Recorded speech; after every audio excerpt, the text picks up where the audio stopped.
ओम शांति। आज है 18 जुलाई 2026। प्रातः मुरली मधुबन से। बाप दादा। मीठे बच्चे, इस पुरानी दुनिया में जिस प्रकार की आशाएं मनुष्य रखते हैं वो आशाएं तुम्हें नहीं रखनी है, क्योंकि ये दुनिया विनाश होनी है।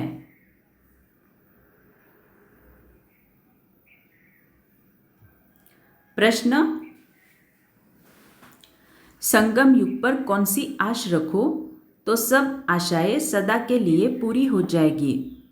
उत्तर, हमें पावन बन बाप को याद कर उनसे पूरा वर्षा लेना है। सिर्फ यही आश रखो। इस पॉइंट को दिन में बार बार लिखना और दोहराना। हमें पावन बन बाप को याद कर उनसे पूरा वर्षा लेना है। सिर्फ यही आश रखो। इसी आश से सदा के लिए सब आशाएं पूरी हो जाएगी। आयुष्मान भव, पुत्रवान भव, धनवान भव, सब वरदान मिल जाएंगे।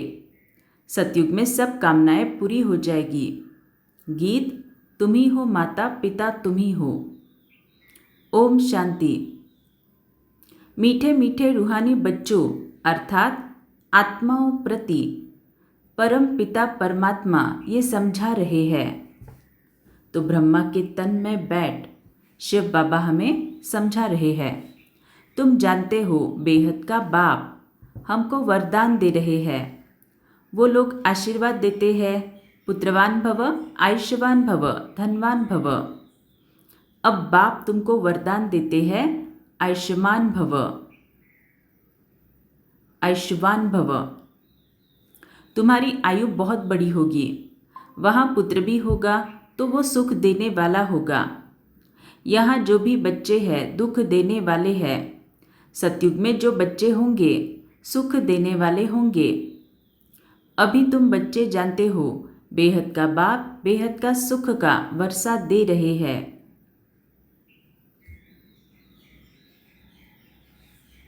बरोबर हम आयुष्मान धनवान भी बनेंगे। अभी कोई भी कामना दिल में नहीं रखनी है। तुम्हारी सब कामनाएं सतयुग में पूरी होनी है। इस नर्क में कोई भी कामना नहीं रखनी है। धन की भी कामना नहीं रखो। बहुत धन हो, बड़ी नौकरी मिले, ये भी जास्ती तमन्ना नहीं रखना है। पेट तो एक पाव रोटी खाता है, जास्ती लोभ में नहीं रहना है।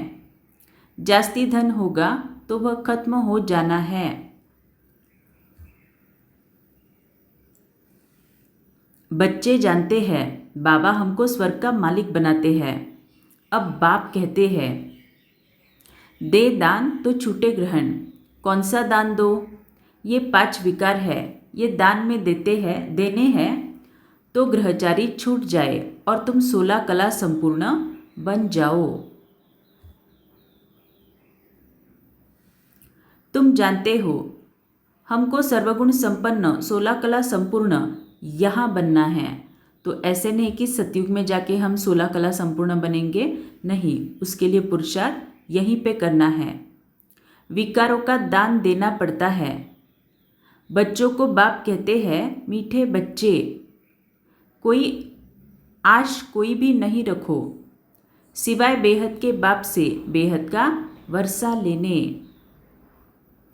तो मन में जो भी हद की कामनाएं हैं, ये मुझसे ठीक से बात करे, ये मुझसे प्यार करे, मेरे लाइफ में ऐसा ऐसा हो, वैसा वैसा हो, तो बाबा बोल रहे हैं कोई भी आश नहीं रखनी है। बाकी थोड़ा समय है, गाया भी जाता है, बहुत गई थोड़ी रही। बाकी थोड़ा समय इस विनाश में है, इसीलिए इस पुरानी दुनिया की कोई आश नहीं रखो। सिर्फ बाप को याद करते रहो। याद से बच्चों को सतोप्रधान बनना है। इस दुनिया में मनुष्य जो आश रखते हैं वह कोई भी नहीं रखो। सिर्फ रखनी है एक शिव बाबा से, हम अपना स्वर्ग का वर्षा लेवे। तो आज बार बार बाबा बेहद के वैराग्य की बातें बता रहे हैं। किसको भी कभी दुख नहीं देना है। एक दो के ऊपर काम कटारी चलाना, ये सबसे बड़ा दुख है।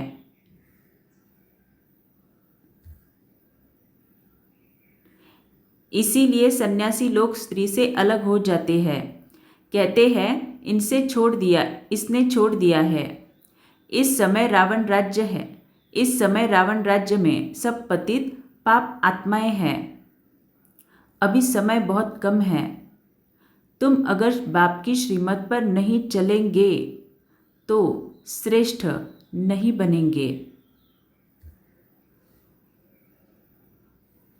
बच्चों को ऊंचते ऊंच बनना है, इसीलिए 5 विकारों का दान देना है, तो ये ग्रहण छूट जाएगा। सबके ऊपर ग्रहचारी है, बिल्कुल ही काले बन गए हैं। बाप कहते हैं अगर मेरे से वर्षा लेना है तो पावन बनो। तो पावन बनना अर्थात हमारे जो भी हिसाब किताब है उसको योग बल से और ज्ञान की धारणा से चुकतू करना।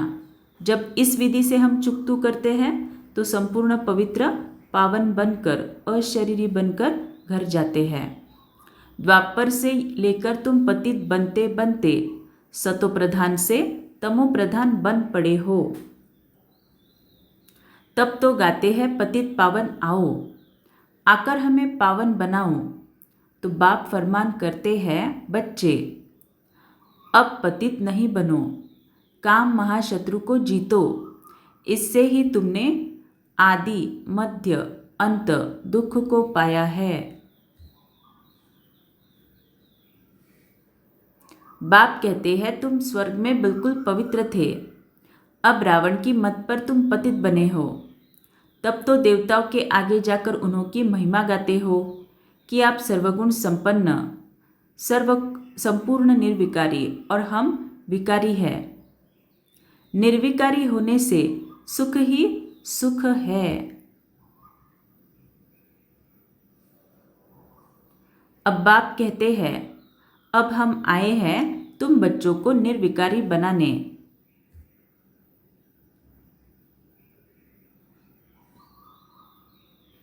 अब तुम बच्चों को सब इच्छाएं छोड़नी है, अपना धंधा धोरी आदि भल करो और एक दो को ज्ञान अमृत पिलाओ।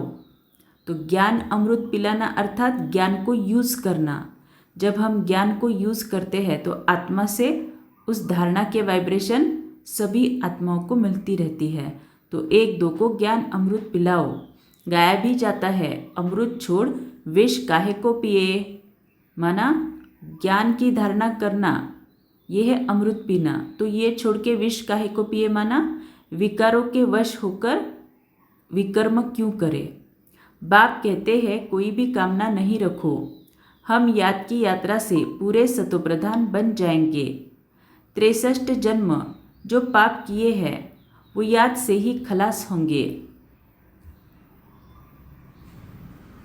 अब निर्विकारी बनना है। भल माया के तूफान आए परंतु पतित नहीं बनना है, मनुष्य से देवता बनना है। तुम ही सतोप्रधान पूज्य देवता थे, फिर तुम ही पूज्य से पुजारी बनते हो। हम निरोगी थे, फिर रोगी बनते हैं, अब फिर से निरोगी बन रहे हैं। जब निरोगी थे तो आयु बड़ी थी, अब तो देखो बैठे बैठे मनुष्य मर जाते हैं। तो कोई भी आश नहीं रखनी है, ये सब छीछी आशाएं हैं। कांटों से फूल बनने के लिए तो एक ही फर्स्ट क्लास आश है। बाप कहते हैं मुझे याद करो तो पुण्य आत्मा बन जाएंगे। इस समय सबके ऊपर राहु का ग्रहण है, माना सभी के हिसाब किताब परमोच्च लेवल पर है। सारे भारत पर राहु का ग्रहण है। फिर चाहिए बृहस्पति की दशा। बृहस्पति माना गुरु। तुम जानते हो अब हमारे ऊपर बृहस्पति की दशा बैठी है।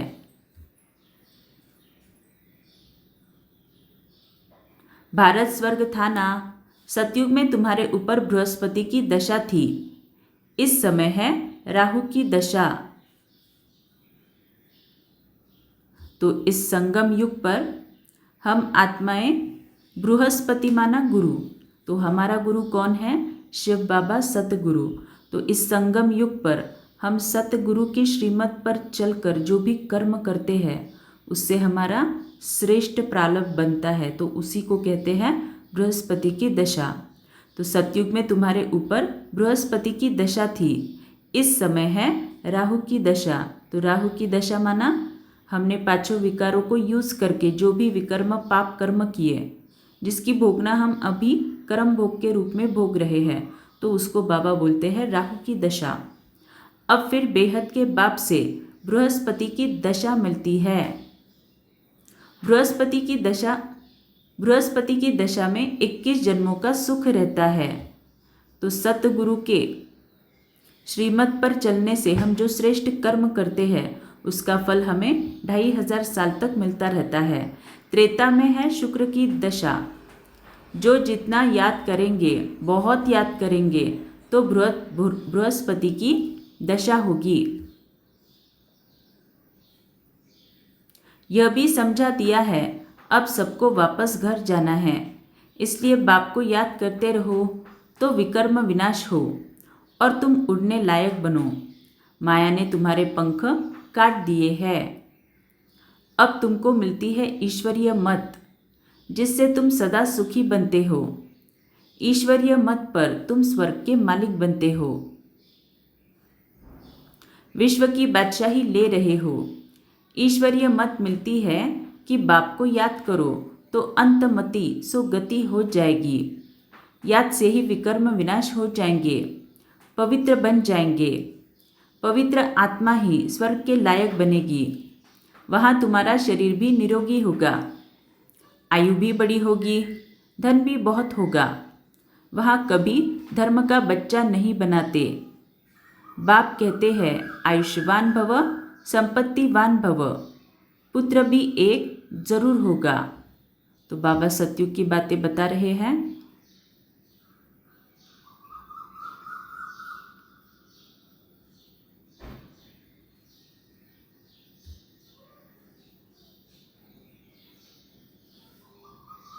इस समय बाप सभी को धर्म का बच्चा बनाते हैं, तो फिर सतयुग में कोई धर्म का बच्चा नहीं होता। तो इस पर चिंतन जरूर लिखना। बाबा हमें धर्म का बच्चा बनाते हैं। तो ब्राह्मण धर्म का कर्तव्य क्या है? विश्व कल्याण करना। तो विश्व कल्याण कैसे होगा? स्व कल्याण से ही विश्व कल्याण होगा। तो इस समय बाप सभी को धर्म का बच्चा बनाते हैं, तो फिर सतयुग में कोई धर्म का बच्चा होता नहीं। एक बच्चा एक बच्ची है योग बल से। पूछते हैं वहाँ बच्चे कैसे पैदा होंगे? वहाँ है ही योग बल। ड्रामा में नूंद है। सतयुग में सब योगी है। श्री कृष्ण को योगेश्वर कहा जाता है। ऐसे नहीं कि श्री कृष्ण योग में रहते हैं, वो तो पूरा पवित्र योगी है। ईश्वर ने सबको योगेश्वर बनाया है, तो भविष्य में योगी रहते हैं।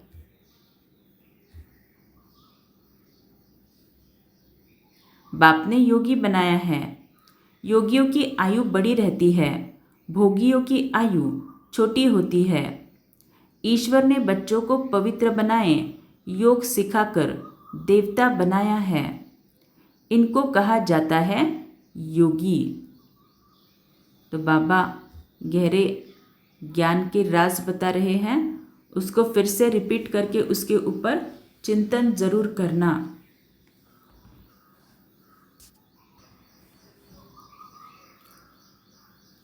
योगी अथवा ऋषि पवित्र होते हैं।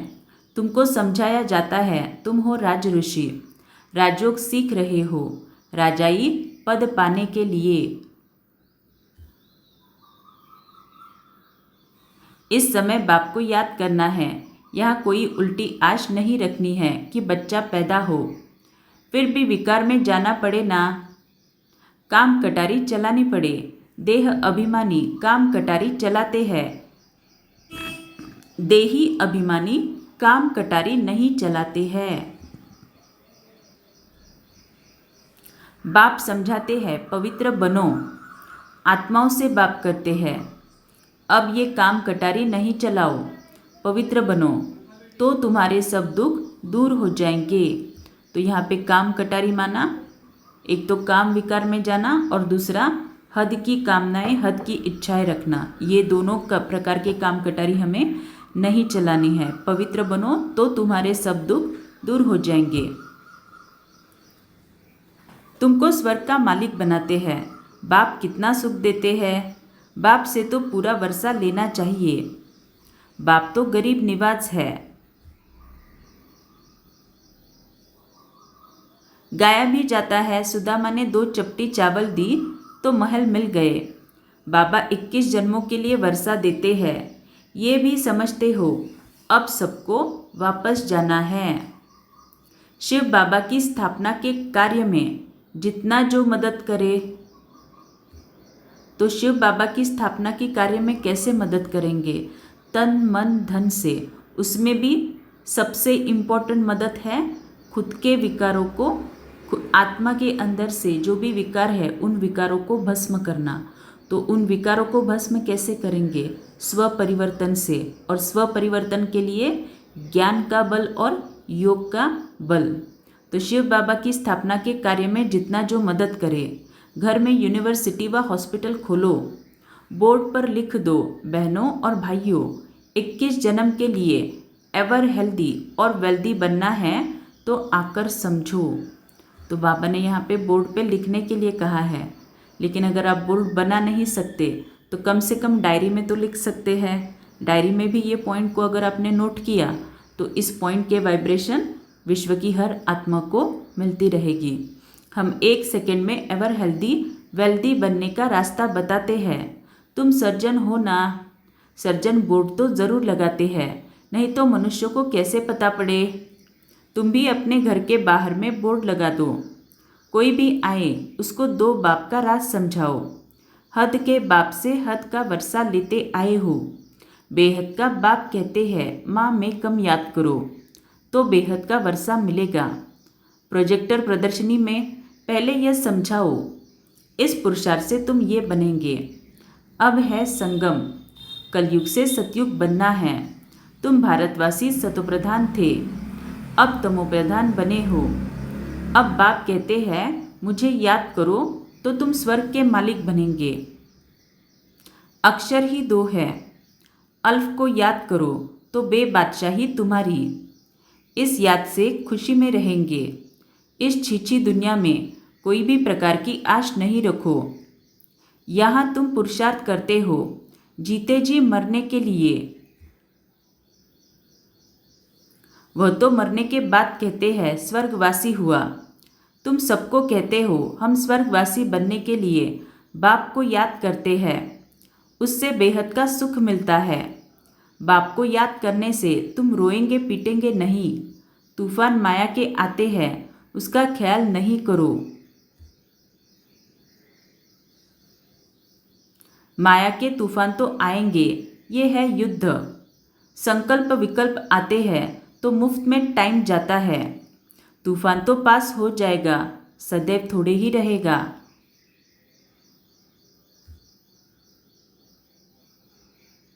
सवेरे उठकर बाप को याद करना है, बाप से वर्षा लेना है, यह धुन अंदर लगी रहे।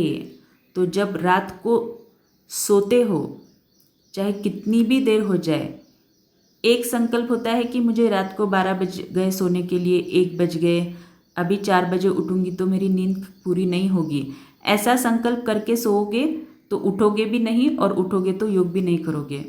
दूसरा संकल्प ये होता है कि भले ही मुझे सोने के लिए 1 भी क्यों न बज जाए, मुझे 4 बजे उठ के योग करना ही है, मुझे बाप से वर्षा लेना ही है। तो ये चॉइस हमारी होती है कि हम कैसे संकल्प करते हैं, और उसके ऊपर निर्भर होता है हम बाबा से वर्षा कैसे प्राप्त करते हैं। तो बाप से वर्षा लेना है, ये धुन अंदर लगी रहे। बाप और कोई तकलीफ नहीं देते हैं, सिर्फ बाप को याद करना है और सबको भूल जाओ। ये सब मरे हुए हैं, आपस में यही बातें करते रहो। तो इस पॉइंट को आज बार बार रिपीट करना, और सबको भूल जाओ, ये सब मरे हुए हैं। सब मरे हुए हैं माना अन्य आत्माओं को अपने सत्य गुणों की, 7 गुणों की पहचान ही नहीं है, इसीलिए वो विकारों वश पांचों विकारों वश क्या विकर्म कर रहे हैं, क्या पाप कर्म कर रहे हैं, स्वार्थ के वश कितने पाप कर्म कर रहे हैं, उनको इस बात का अंदाज़ा भी नहीं। इसीलिए और सबको भूल जाओ, ये सब मरे हुए हैं, आपस में यही बात करते रहो। बाबा अब तो सिर्फ आपको ही याद करेंगे, लिखना इसको ज़रूर। आपसे स्वर्ग का वर्षा लेंगे, टाइम रख दो, हम 3-4 बजे उठकर बाप को याद करेंगे। हम 3-4 बजे ज़रूर उठकर बाप को याद करेंगे। चक्र भी याद रखना है। बाप ने हमें रचता और रचना की नॉलेज दी है। हम इस मनुष्य सृष्टि झाड़ को जानते हैं। हम 21 जन्म कैसे लेते हैं ये बुद्धि में है। अभी फिर हम जाते हैं स्वर्ग में, फिर से आकर पाठ बजाएंगे। हम आत्मा हैं, आत्मा को ही राज्य मिलता है। बाप को याद करने से वर्षे के हकदार बन जाते हैं। ये राजयोग है। बाप को याद करते हैं। बेहद के बाप द्वारा अनेक बार विश्व के मालिक बने हैं, फिर नरकवासी बने हैं, अब फिर स्वर्गवासी बनते हैं। एक बाप की याद से, बाप की याद से ही पाप भस्म हो जाएंगे। इसीलिए इसको योग अग्नि कहा जाता है। तो चेक करना, क्या हम उस योग अग्नि को हर रोज़ प्रज्वलित करते हैं। योग अग्नि को अगर प्रज्वलित करना है तो आपको बैठकर तपस्या करनी होगी। ये नहीं कि अमृत वेले, ठीक है, अगर आपको नींद आ रही है आप चलते फिरते याद करें वो अलग बात है, लेकिन आपके पास समय रहते, चाहे दिन भर में 10-10 मिनट का क्यों ना समय निकालो, लेकिन बैठकर तपस्या करो, बैठकर बाबा को याद करो, क्योंकि उस याद से जो हमें योग अग्नि मिलती है उससे ही जल्द से जल्द पाप कर्म विनाश होते हैं। तुम ब्राह्मण हो राज ऋषि। ऋषि हमेशा पवित्र होते हैं, बाप को याद करते हैं और राजाई का वर्षा लेते हैं। अब थोड़े ही विकार के लिए आश रखनी है। ये छीछी आश है। अब तो पारलौकिक बाप से वर्षा लेना है। बीमार होते भी याद कर सकते हो। बाप को भी बच्चे प्यारे होते हैं। बाबा को कितने बच्चों को पत्र आदि लिखने पड़ते हैं। शिव बाबा लिखवाते हैं। तुम भी पत्र लिखते हो। शिव बाबा केयर ऑफ ब्रह्मा। हम सब शिव बाबा के बच्चे ब्रदर्स हैं। रूहानी बाप आकर हमको पावन बनाते हैं, इसीलिए कहा जाता है पतित पावन। सभी आत्माओं को पावन बनाते हैं, कोई को भी छोड़ता नहीं हूँ। प्रकृति भी पावन बनती है।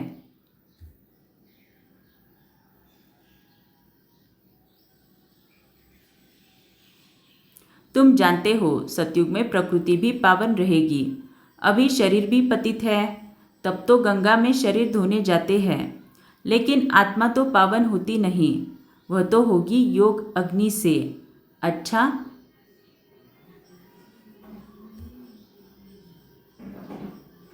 मीठे मीठे सिकिलते बच्चों प्रति माता पिता बाप दादा का याद प्यार और गुड मॉर्निंग। रूहानी बाप की रूहानी बच्चों को नमस्ते। हम रूहानी बच्चों की रूहानी माता पिता बाप दादा को याद प्यार गुड मॉर्निंग और नमस्ते। धारणा, इस कलयुगी दुनिया में कोई भी उल्टी आश नहीं रखनी है। संपूर्ण सतोप्रधान बनने के लिए ईश्वरीय मत पर चलना है। पावन बनकर वापस घर जाना है, यही एक आश रखनी है। अंतमति सो गति, माया के तूफानों में समय नहीं गंवाना है। वरदान, सदा पावरफुल वृत्ति द्वारा बेहद की सेवा में तत्पर रहने वाले हद की बातों से मुक्त भव। जैसे साकार बाप को सेवा के सिवाय कुछ भी दिखाई नहीं देता था, ऐसे आप बच्चे भी अपने पावरफुल वृत्ति द्वारा बेहद की सेवा पर सदा तत्पर रहो, तो हद की बातें स्वतः खत्म हो जाएगी। हद की बातों में समय देना ये भी गुड़ियों का खेल है, जिसमें समय और एनर्जी वेस्ट हो जाती है। इसीलिए छोटी छोटी बातों में समय व जमा की हुई शक्तियाँ व्यर्थ नहीं गवाओ। स्लोगन: सेवा में सफलता प्राप्ति करनी है तो बोल और चाल चलन प्रभावशाली हो। अच्छा। ओम शांति।